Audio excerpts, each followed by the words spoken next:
Inilah dia bre, salah satu mafia paling tajir yang pernah nongkrong di jalanan New York, Anthony Fettoni Salerno. Kalau nama ini masih asing di kuping lo, mungkin gak heran, karena dia ini bukan tipe gangster yang demen tampil di kamera kayak John Gotti. Tapi jangan salah, di balik fedora dan cerutu yang kagak pernah lepas dari bibirnya, dia ini adalah otak besar di balik industri konstruksi New York yang udah dikendaliin mafia kayak nyetir mobil remote. Iya bre, dia ini bukan cuma Raja East Harlem, dia juga penguasa bayangan seluruh kota. Oke, tanpa berlama-lama lagi, langsung aja kita mulai videonya.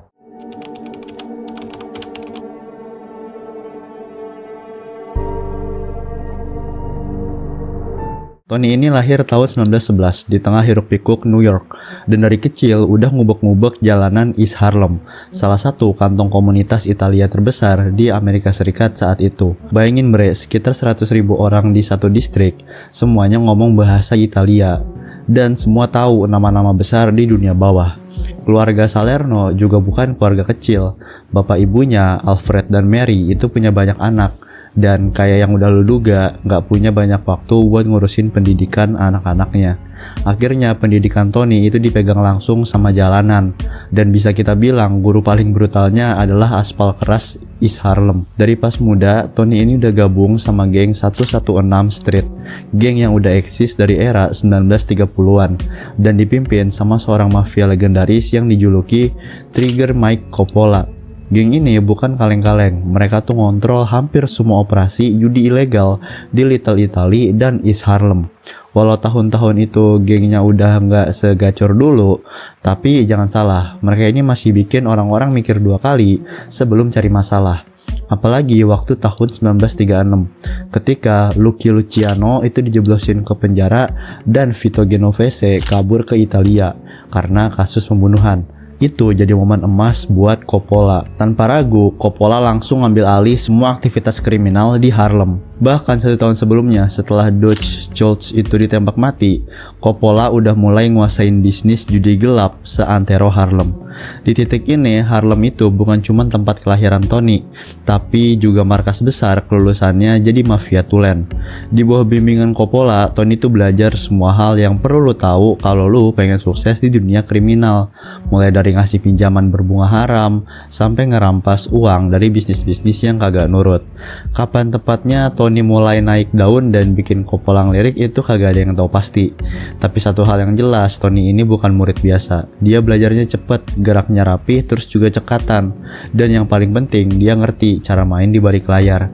Dia ini bukan tipe yang teriak-teriak di jalanan, tapi begitu dia muncul di ruangan, semua orang langsung paham, nih orang berbahaya. Dan dari situ, perlahan tapi pasti, Fettoni Salerno mulai ngebangun kerajaannya sendiri. Masuk ke pertengahan 1930-an, nama Anthony Salerno itu udah mulai punya bobot di jalanan Harlem bre. Duitnya tuh ngalir dari segala arah. Pinjaman berbunga, taruhan, dan bisnis-bisnis abu-abu yang kagak pernah tidur, selalu ngalir uangnya. Dan ketika tahun 1948, si mentor utamanya, Trigger Mike Coppola, itu harus kabur ke Florida karena kasus pembunuhan. Otomatis tongkat kekuasaan itu langsung jatuh ke tangan Tony. Nggak pakai ribut, nggak pakai deklarasi, dia cuma langsung ngambil alih. Nggak ada catatan resmi soal kapan Tony ini resmi masuk ke family Genovese, tapi sumber-sumber itu nyebut kemungkinan besar akhir 30-an atau awal 40-an. Dan dari situ karirnya langsung ngebut. Informan kepolisian sempat laporan bahwa di awal tahun 50-an, Tony ini udah nguasain hampir seluruh bisnis rentenir di Harlem. Dan duit yang dia cetak tiap tahun itu bisa nyampe 50 juta dolar. Itu belum termasuk yang gak tercatat loh. FBI bahkan sempat nyebut kalau di pertengahan 50-an, Tony ini bisa ngantongin hampir 1 miliar dolar setahunnya bre. Kedengarannya kayak angka dongeng, emang. Tapi bahkan kalau kita stick ke angka 50 juta dolar aja, dengan nilai sekarang itu setara setengah miliar dolar, atau setara 8 triliun 152 miliar 500 juta. Satu orang dari Harlem. Itu duit segitu kan udah cukup buat bikin satu kota tunduk ya. Tapi Tony bukan tipe bos yang cuma duduk dan ngitung uang sambil ngerokok. Dia juga mulai masuk ke sektor bisnis yang lebih sopan ibaratnya. Awal 50-an dia ini buka perusahaan bernama Metro Urban Music Company. Kedengarannya kayak label musik ya, tapi jangan salah, isinya itu jasa perawatan mesin judi sama jukebox. Dan mesin-mesin itu dipasang hampir di setiap sudut New York, dari bar kecil sampai restoran keluarga. Dan beginilah cara dia ini masukin bisnis legal sebagai penyamaran buat mesin uang aslinya. Markas besarnya ini ada di tempat legendaris bernama The Palma Boys Social Club di jantung East Harlem. Dan yang menarik, meskipun dia udah jadi nama besar, Tony ini hampir gak pernah keluar dari Harlem. Dia tahu tempat itu adalah rumahnya, sekaligus benteng kekuasaannya. Dia ngerti satu hal yang kadang bos mafia lain itu lupa, yaitu bahwa dukungan warga lokal adalah harga mati. Maka dia royal banget itu bantuin mereka. Butuh uang buat perbaikan rumah, Tony bantu. Butuh biaya sekolah, Tony tanggung. Dia ini bukan cuma mafia, dia jadi semacam wali kota bayangannya Harlem. Dan yang lebih keren lagi, Tony ini gak peduli lu itu dari mana. Walau Harlem waktu itu didominasi oleh warga keturunan Italia, Salerno ini kagak pilih-pilih. Orang Brazil bisa, Puerto Rico silakan. Asal lu bisa kerja dan loyal, dia ini bakal ngangkat lu masuk ke lingkarannya. Salah satu orang kepercayaannya misalnya adalah Alfred Shaki Coppola, yang jadi akuntan pribadi. Di dunia Salerno, yang penting itu emang bukan ras, agama, atau aksen lo. Yang penting itu cuma satu, lo ini bisa ngasih untung buat dia atau kagak. Semua duit yang ngalir dari bisnis-bisnisnya Tony, baik yang legal, ilegal, maupun yang abu-abu, semuanya mampir dulu ke satu orang, yaitu Alfred Shaki Coppola. Dia ini jadinya bukan sekedar angkutan biasa, dia itu jadi berangkas berjalan, pencatat rahasia, dan benteng terakhir kalau ada audit tiba-tiba. Meski jelas auditnya bukan dari IRS ya. Tapi Tony nggak cuma dikelilingin sama 1-2 orang, inner circle-nya itu penuh orang kepercayaannya, kayak Vincent Cavaro, saudaranya sendiri Cirino, dan satu nama yang cukup menarik perhatian, Angelo Zanfardino. Zanfardino ini kabarnya punya koneksi kuat ke bisnis heroin. Rumor lama itu nyebut kalau Salerno juga dapat bagian dari bisnis narkoba, tapi nggak pernah ada bukti konkret yang bisa bikin FBI naik meja. Tony ini pinter, kalau dia emang main di situ dia mainnya diem-diem banget, kagak kayak Escobar atau Frank Lucas yang demen pamer. Salerno tahu gitu, kekuatan sejati itu bukan yang paling keras suaranya, tapi yang paling dikit jejaknya. Tapi yang bikin cerita Tony makin menarik adalah koneksinya ke dunia tinju. Iya bre, lu kagak salah dengar. Mafia dan ring tinju itu tuh emang dua dunia yang sering ketemu di lorong gelap. Dan Salerno sendiri udah temenan deket sama Cus D'Amato, pelatih legendaris yang melatih para petinju paling berbahaya sepanjang masa. Bahkan Mike Tyson sendiri pernah cerita, waktu dia masih remaja, dia ngeliat gurunya itu ngobrol bareng Salerno di salah satu gym tua di New York. Hubungan mereka ini bukan cuma saling sapa. Tahun 1959, Salerno jadi penyandang dana buat salah satu pertandingan besar di era itu, yaitu matchnya Floyd Patterson ngelawan Ingemar Johansson. D'Amato yang pegang Patterson, dan banyak yang yakin malam itu bakal jadi malam kemenangan. Tapi realitanya beda jauh. Johansson, petinju asal Swedia, bikin Patterson jatuh 7 kali sebelum akhirnya KO di ronde ketiga. Pokoknya itu match paling heboh dah di era itu. Habis itu langsung muncul spekulasi, kayaknya Patterson dikasih obat penenang gitu sebelum naik ring. Dan kabarnya yang nyuruh adalah orang-orangnya Salerno. Tapi versi aslinya lebih rumit. Waktu itu pengobatan cedera belum secanggih sekarang. Dokter ngasih obat biar Patterson ini cepat pulih, tapi ternyata efek sampingnya ini bikin refleksnya melambat, yang dimana itu fatal banget buat petinju. Salerno juga dikait-kaitin sama Sonny Liston, petinju lain yang reputasinya segelap waktu maghrib. Lagi-lagi semuanya cuma rumor, tapi kalau kita lihat polanya, Tony ini emang senang main di dunia yang sorotan lampunya bisa dialihin kapan aja. Dan meskipun dia seumur hidupnya ini nongkrong di Harlem, FBI butuh waktu lama cuman buat tahu dia ini tinggal di mana. Jadi setersembunyi itu bre, sediam-diam itu, emang gokil. Bahkan rumah pun dia sembunyiin. Dia nikah muda tapi cerai di awal 60-an, dan setelah itu mulai hidup bareng mantan pekerja seks komersial yang identitasnya juga nyaris gak pernah bocor ke publik. Satu hal yang pasti, Tony Salerno itu mainnya kayak hantu, selalu ada tapi jarang kelihatan. Desas-desus bilang Tony Salerno ini punya beberapa rumah di Bronx dan Manhattan, tapi gak pernah ada yang bisa mastiin yang mana. FBI sendiri sampai geleng-geleng kepala. Yang jelas di tahun 60-an, Salerno ini beli sepetak tanah yang sedikit lebih luas dari rumah biasa, sebuah lahan pertanian besar di wilayah Rhinebeck, New York State. Tapi jangan bayangin petani biasa ya. Ini tuh bukan sawah dan cangkul, ini estate mewah dengan kandang kuda segede lapangan bola. Yang paling menarik, salah satu kandangnya ini punya papan nama yang cukup jujur, yaitu tulisannya Fat Tony's Horse Farm. Yap, Fat Tony. Emang julukannya Salerno, dan katanya dulu ini dia kagak begitu suka dipanggil begitu. Tapi makin tua, makin dia berdamai sama nickname-nya tuh. Bahkan mulai pakai sendiri kan dengan aura bosnya. Mungkin ada satu cerita yang bisa dibilang lumayan kocak, tapi ikonik juga. Suatu hari itu si Salerno ini lagi makan bareng anak buahnya di restoran Brooklyn. Lagi asik-asik ngobrol gitu. Tiba-tiba dapat kabar bahwa polisi lagi nungguin di luar. Panik dikit tuh ya kan, tapi harus keluar tanpa bikin keributan. Jadi mereka sepakat buat kabur lewat jendela belakang. Semua anak buah lompat keluar dengan gesit. Tapi Tony, ya sesuai julukannya, Fat Tony, nggak semudah itu keluar dari jendela kecil. Nyangkut bre. Katanya momen itu bikin semua yang lihat waktu kejadian nahan tawa, susah nahan tawa. Tapi tetap kagak ada yang berani ngetawain depan muka. Soalnya kan mereka pengen kabur diem-diem ya kan. Masuk ke akhir tahun 70-an, FBI akhirnya ngejar Salerno dengan tuduhan perjudian ilegal dan penggelapan pajak. Tapi Salerno bukan orang sembarangan. Pengacaranya, Roy Cohn, itu salah satu legenda hukum paling kontroversial di Amerika Serikat dan mentor masa mudanya dari Donald Trump. Cohn ini bukan tipe lawyer yang mainnya bersih. Klien-kliennya penuh nama gila kayak Carmine Galante, John Gotti, dan daftar panjang lainnya dari orang-orangan dunia gelap. Tapi Cohn ini berhasil. Tony cuma dihukum 6 bulan penjara. 6 bulan itu tuh dia jalanin penuh dan keluar di tahun 1981. Tapi buat orang seusianya, penjara kan bukan cuma tempat tinggal sementara. Itu bikin badannya ngerontok. Gak lama setelah bebas, Tony kena stroke. Dan dari situ fisiknya mulai turun. Tapi secara hierarki, dia kan udah nangkring di atas. Beberapa sumber nyebut dia ini sebagai underboss, orang nomor 2 di Genovese family.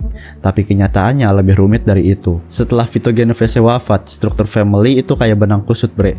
Banyak yang ngaku-ngaku bos, banyak pula yang sebenarnya cuma boneka. Tapi satu hal pasti, Tony Salerno ini mungkin bisa dibilang bukan boneka. Dia bukan orang yang main di balik bayang-bayang tanpa pengaruh. Justru sebaliknya, dia adalah bayangan yang bikin orang lain nggak berani ngelangkah sembarangan. Struktur kekuasaan di dalam keluarga Genovese waktu itu lebih ribet dari peta korupsi pejabat di Konoha. Ada yang bilang cuma ada satu bos sejati dan sisanya cuma jadi pajangan buat publik dan aparat. Ada juga yang percaya sistemnya itu kolektif, jadi kayak semacam dewan mafia gitu, tempat beberapa orang duduk bareng, ngambil keputusan bareng, dan bikin strategi kayak CEO bayangan gitu. Nah di awal tahun 1980-an, Tony Salerno udah duduk manis di meja itu, bareng sama Alphonse Franchieri, Phil Lombardo, dan satu nama yang pasti lo kenal kalau ngikutin dunia mafia, yaitu Vincent De Chien Gigante. Tahun 1981, Thierry dan Lombardo mundur dari panggung, masing-masing karena alasan kesehatan dan tekanan hukum. Sisa tuh 2 nama besar, Gigante dan Salerno. Dan mulai dari sini sejarahnya jadi abu-abu. Ada yang bilang mereka ini jalannya bareng gitu, kayak pasangan duo maut yang bagi tugas, satu ngatur depan layar, satu kerja di balik layar. Tapi versi yang paling dipercaya dan paling banyak dibenarkan oleh bukti adalah bahwa Tony cuman bos untuk konsumsi publik, sementara kekuasaan sesungguhnya ada di tangan Gigante. Mungkin lu nanya gitu, tahu dari mana gue soal fakta kayak gini? Yaitu dari mulut Tony sendiri. FBI dapetin rekaman percakapan dia dengan salah satu anak buahnya pas lagi ngomongin penerimaan anggota baru ke family. Dalam obrolan itu Salerno bilang harus minta persetujuan bos family dulu ya. Artinya kan bukan dia bos utamanya. Versi ini makin diperkuat lagi waktu Vincent Cavaro, tangan kanannya Tony sendiri, bersaksi di pengadilan dan buka semua isi dapur. Dan semua ini terjadi pas Tony udah nggak lagi fokus di dunia perjudian dan rentenir. Di awal 70-an dia ini udah geser kendali bisnis-bisnis jalanan ke anak-anak buahnya. Dia sekarang bermain di level yang lebih tinggi, yaitu konstruksi New York City. Dan ini bukan konstruksi biasa, ini tuh soal memeras setiap kontraktor yang pengen kerja di kota itu. Bareng sama bos Gambino, yaitu Paul Castellano, dan bos-bos dari family lain, mereka bangun kerajaan beton dan baja. Tempat setiap proyek pembangunan pasti harus izin dulu. Mau bangun apartemen, gedung kantor, atau pabrik, bayar upeti dulu, baru bisa pasang fondasi. Di bidang ini, Tony tuh dekat banget sama Vincent Di Napoli, orang yang punya beberapa pabrik papan gypsum. Lalu ada Larry Walker, orang yang megang semua alur kontrak, dan satu lagi Nick Oleto, pemilik pabrik beton yang nanti bakal jatuh ke tangan Salerno. Dari dunia konstruksi ini aja Tony Salerno bisa narik puluhan juta dolar per tahunnya. Nggak perlu lagi ngurusin taruhan bola atau mesin slot, uang tuh masuk udah kayak air bre, lancar banget lancar. Tapi kejayaan itu kagak bertahan selamanya. Tahun 1985 pemerintah federal akhirnya ngejar Salerno.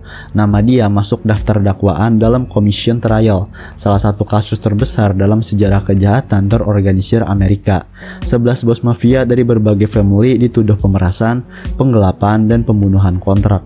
Dan jaksa yang memimpin yaitu Rudy Giuliani, jaksa distrik Southern District of New York, yang waktu itu ngumumin perang terbuka ke semua family mafia besar di kota. Satu dakwaan, satu pengadilan, satu misi, yaitu sikat bersih semua bos mafia di New York.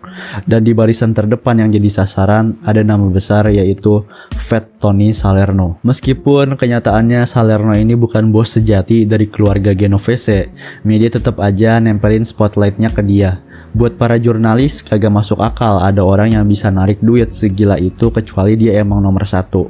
Dan emang dari luar semuanya kelihatan kayak Salerno yang megang semuanya. Tapi di balik layar realitanya lebih kalem dan lebih ruwet. Masalah Tony ini makin runyam ketika orang terdekatnya sendiri, Vincent Cavaro, berbalik arah dan jadi informan. Tahun 1986 Cavaro dituduh terlibat dalam pemerasan dunia konstruksi. Daripada stay di balik jeruji sampai uban tumbuh di lutut, dia milih opsi yang selama ini dianggap pengkhianatan paling besar di dunia mafia, yaitu kerjasama sama pemerintah. Dari mulut Cavaro lah akhirnya penyidik tahu bahwa keluarga Genovese ini nggak cuma narik pajak dari toko kelontong dan bar, tapi juga ngatur duit dari pusat bisnis terbesar di New York, kayak Javits Convention Center dan The Colosseum. Artinya semua orang, bahkan pemerintah, secara nggak langsung udah ngasih jatah ke mafia. Cavaro juga nyebutin ada masalah pribadi antara dia dan Tony.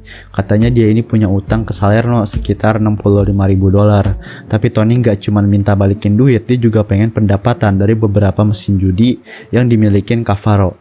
Katanya juga Salerno bahkan ngancem mau ngehajar dia pakai tongkat kalau kagak mau nurut. Tapi lagi-lagi semua cerita ini datang dari satu arah aja, dari mulutnya Cavaro. Jadi seberapa akuratnya ya nggak ada yang benar-benar bisa pastiin. Tapi satu pernyataan Cavaro yang bikin gempar adalah soal status Salerno yang cuman bos palsu. Menurut dia, Tony ini bukan decision maker utama, tapi hanya wajah depan yang dikorbanin biar bos sesungguhnya tetap aman di balik layar. Dan ini klop sama rekaman FBI dan saksi-saksi lain. Tony sendiri juga ngaku nggak bersalah atas semua tuduhan. Tapi dari cara dia bersikap selama persidangan, lu bisa lihat bahwa dia ini udah nggak berharap banyak. Dia tahu ini tuh adalah akhir jalannya, dan dia nerima semua itu kayak veteran perang yang kalah dengan elegan. Ada satu momen yang bikin semua orang di ruang sidang tuh diam sebentar. Sambil nunggu sidang dimulai, Salerno kan duduk tenang, makan coklat batang. Lalu ada seseorang yang iseng nyodorin sereal bar sambil bilang, "Ini lebih sehat loh pak." Jawaban Tony kalem tapi nusuk. "Udah gak penting lebih sehat atau enggak mah sekarang. Orang saya bakal ngabisin sisa hidup saya di penjara." Dan selama sidang berjalan, Tony ini gak pernah sekalipun ngeluh atau bikin drama. Dia kebanyakan diem, tegak, dingin. Bahkan waktu seseorang wartawan nyamperin dia di luar ruang sidang, nanya pendapat soal proses yang baru aja selesai, Salerno cuma ngelempar pandangan sekilas, senyum tipis, dan langsung jalan pergi tanpa sepatah kata pun. Karena kadang mungkin diam itu emas. Tapi waktu itu wartawan masih nyoba-nyoba maksa tuh buat nyari komentar terakhir dari Salerno. Harapannya biar bisa dapat kutipan yang layak buat masuk headline. Tapi yang mereka dapat cuma satu hal, yaitu makian tajam dan kata-kata kotor yang bikin wartawan paling tebal muka pun kayaknya mingkem sebentar. Itu satu-satunya pernyataan resmi dari Tony ke publik. Dan justru karena itu media malah makin seneng. Mereka tetap kasih label The Most Powerful Gangster in America dan dicetak tebel tuh di halaman paling depan. Masalahnya fakta hukum kagak ngedukung klaim itu. Nggak ada bukti langsung yang nunjukin Salerno ini pernah megang pistol atau narik pelatuk. Kagak ada saksi mata juga, kagak ada rekaman dia ngasih perintah pembunuhan. Yang dimiliki pengadilan itu cuma beberapa rekaman audio samar di mana namanya ini disebut-sebut soal urusan-urusan konstruksi dan satu pembicaraan tentang penerimaan anggota baru ke keluarga Genovese. Tapi itu udah cukup karena satu hal yang nggak pernah salah, Salerno itu jadi jenius dalam bisnis kriminal. Dia ngatur segalanya kayak CEO veteran. Dia bangun kerajaan yang bikin dia kaya raya gila-gilaan tanpa pernah kelihatan kotor di permukaan. Tapi di dunia ini bahkan bersih pun kagak cukup kalau lu adalah musuh abadi dari suatu sistem. Januari 1987, hakim akhirnya ketok palu. 100 tahun penjara tanpa kemungkinan bebas bersyarat. Ditambah denda sebesar $240.000. Tapi buat jaksa itu masih kurang. Oktober 1988, dakwaan tambahan dilayangkan. Salerno dihukum lagi, tambahan 70 tahun, denda $376.000, dan setengah dari penghasilannya disita. Lu bisa bayangin, satu demi satu palu jatuh, dan tiap palu itu nambahin beban ke tubuh yang udah gak muda lagi. Kesehatan Salerno anjlok drastis. Dia emang udah lama bermasalah karena berat badan, tapi kombinasi tekanan, ruang yang sempit, dan rasa kehilangan powernya itu bikin dia tumbang. Di awal 90-an, dia divonis kena diabetes dan kanker prostat. Dan dari situ, waktu dia mulai dihitung mundur. Tanggal 27 Juli 1992, Salerno meninggal dunia di Medical Center for Federal Prisoners, Springfield, Missouri. Usianya 80 tahun, tapi meski jasadnya udah ditanam di tanah, aura namanya ini belum pernah benar-benar mati. Tahun 2013, seorang pencuri kelas teri kedapetan nyolong logam mulia dari makam di pemakaman New York. Polisi nangkap langsung tuh, tapi yang bikin cerita ini jadi legenda, begitu polisi bilang salah satu kuburan yang dia jarah adalah makam dari Anthony Salerno, si maling itu langsung pucet, ngaku salah dan balikin semua barang curian. Bahkan Hollywood juga nggak lupa gitu, tahun 2019, Martin Scorsese rilis film The Irishman, film yang ngebentang sejarah dunia kriminal Amerika era 60-an dan 70-an. Dan di antara deretan tokoh-tokoh besar dunia gelap itu, nama Anthony Fat Tony Salerno muncul juga, diperanin oleh Dominic Lombardozzi. Sosok misterius yang gak suka bicara banyak tapi selalu ada di belakang setiap pergerakan besar. Ini bisa kita sebut sebagai ciri khasnya Fat Tony. Gak perlu tembak-tembakan, gak perlu orasi, Salerno milih jalan diam dan loyalitas. Dan itulah kenapa sampai hari ini dia dikenal bukan cuma sebagai salah satu mafia terkaya di sejarah Amerika, tapi juga salah satu yang paling setia menjaga nama besar Genovese family. Di dunia di mana pengkhianatan jadi mata uang yang paling murah, Fat Tony Salerno mati sebagai salah satu dari sedikit yang gak pernah buka mulut. Oke bre, itulah dia buat video gue kali ini. Gimana menurut kalian? Makasih buat kalian yang udah nonton. Kalau kalian suka sama video-video kayak gini, jangan lupa like, comment, share, dan subscribe channel ini, karena kedepannya gue bakal bikin lagi video-video kayak gini. Oke, gitu aja. Sampai jumpa lagi di video berikutnya. Dadah.